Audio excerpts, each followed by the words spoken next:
Сградата на Орта Мезар баня е една от най-старите сгради в Пловдив. Известна е и с името Ени Хамам. Тя е построена през 15-та на вещака, след като турците започнали да изграждат свой собствен квартал, който е наречен Орта Мезар, в превод Централно гробище.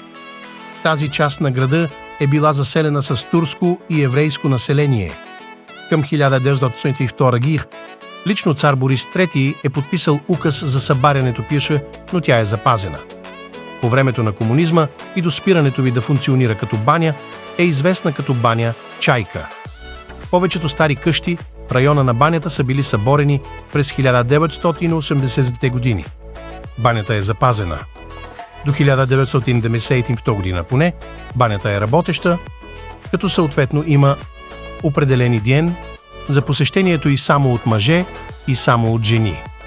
От 2001 година банята работи като магазин за мебели, като през 2005 година тя е приватизирана като част от общинското предприятие Бига от собственост на пловдивските бизнесмени Радослав Бозуков и Чавдар Стоянов.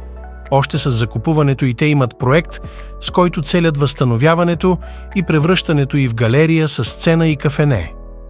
За съжаление, през 2016 година в постройката избухва пожар, който не оставя почти нищо от намиращия се там по това време мебелен магазин.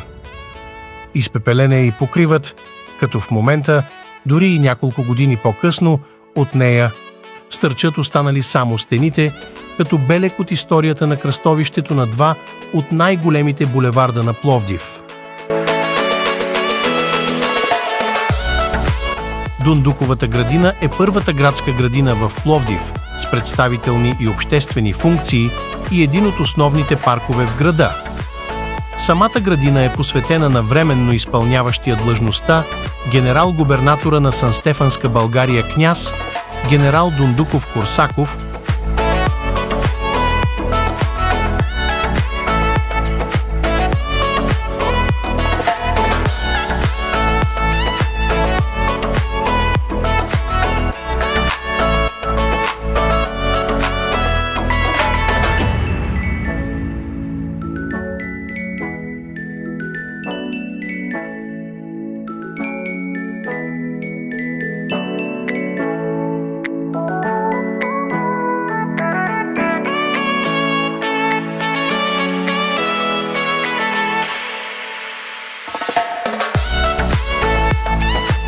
Благодаря ви, че изгледахте клипа. Предстои цяла поредица с интересни факти за различни сгради в Пловдив.